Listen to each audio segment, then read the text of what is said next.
Hi, in this tutorial we are building a full stack application in TypeScript. I will show you not only the front-end part, but also the backend and then how to connect everything so that you can create a fully featured web application in TypeScript. For the front-end part, we are using Vue.js version 3, which is the upcoming version of this UI library. And for the backend, we are using Node.js. And of course, we are using TypeScript on the front end and on the back end. So single programming language for the whole application. Today we will try to add a simple filtering to our application. So we could switch between pending tasks, completed, and maybe filter, and show all of them at the same time. So we will have 3 states. And for the purpose of this episode, I will introduce 2 new concepts. The first one is computed properties. The second one is union types in TypeScript. Let's start by creating a simple prototype of this functionality. So I will again use Tailwind CSS and we will try to design this filtering part in our application and then we will make it interact. Let's add it in between the input field and the list of tasks. So I will add it somewhere here. So let's maybe do a flex and say justify between. And here I will add a button, maybe 3 buttons. So the first one will be all, pending, and completed, or maybe done, like that. So maybe without justify between, some rounded, full, and then we need a gray background, something like that. Proper padding. It starts looking better. Let's add a margin and let's repeat that 3 times. So I will do done here, pending, like that. And we will switch the background when it's clicked. So we will do that once we have the interactive part done here. Now for the interactive part, let's go down to our code and let's introduce a new field called filter. And by default, this will be all. So when someone opens the application, all the tasks, both pending and done, are displayed. Now filter has this string type, which is inferred from the value we assign here. But string is a large set of data.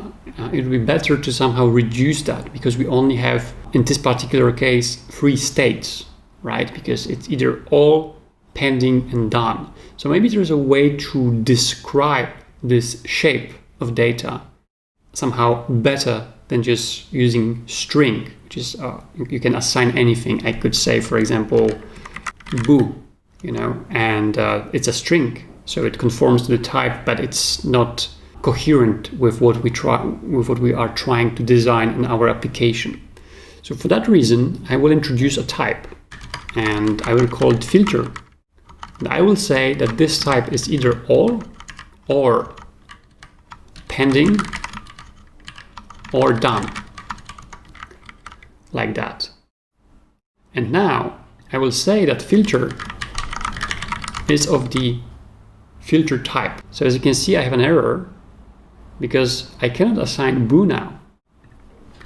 I can only assign one of those 3 values here. So for example, if I assign all, the error disappears. So now we introduce this additional constraint on our data. So it's somehow safer in the sense that we have more control over which values can be assigned to this variable. And now filter should be part of our state. So we need to add it here. Let's maybe add it at the end, because whenever filter changes, our state should change and it should be displayed in the application.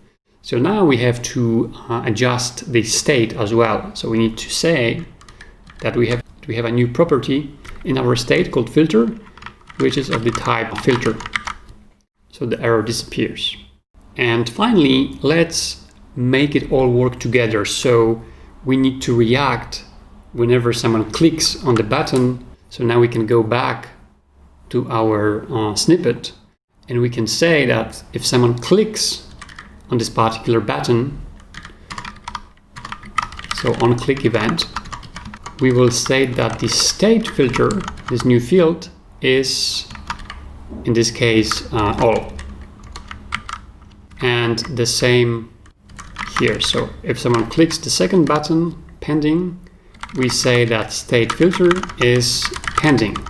And finally, if someone clicks the last button, state filter, we will assign the done value here.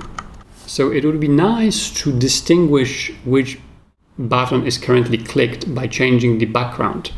So we will use for that the class attribute that comes from with the colon at the beginning that comes from Vue. So this syntax allows us to make it dynamic in contrast to the regular class, which can be just written class name. What I mean by that, we can now say that if state filter is all, assign bggray 300. So once this condition is met, assign this background to this button. So we need to remove it from here and from here as well, and from here. So now, as you can see, only all is as background because that's the initial value in our application. We assign it here.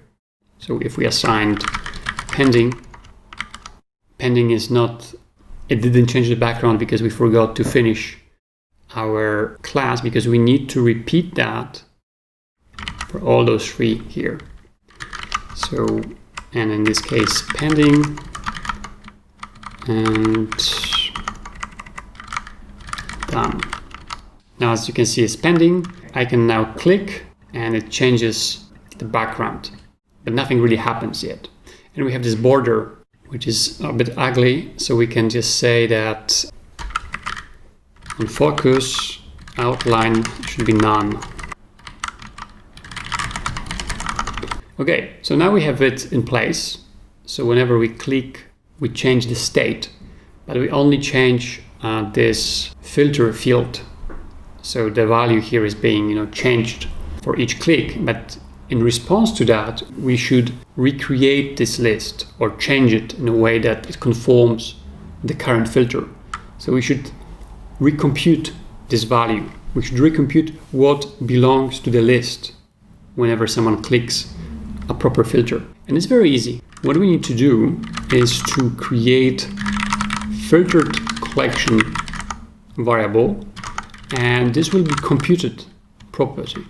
So computed property takes a function which is called a getter, something of that sort.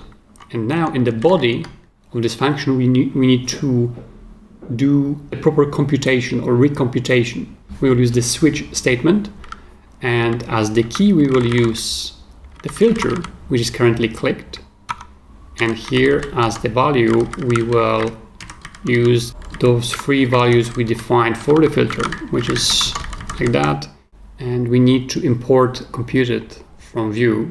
So here we need to include it. This getter, this function, which is called getter, is supposed to return a new reference. So in our case, this will be the collection, which is recomputed based on the filter. So if it's all, we want to return the actual tasks, all of them. If it's pending, we need to filter them out.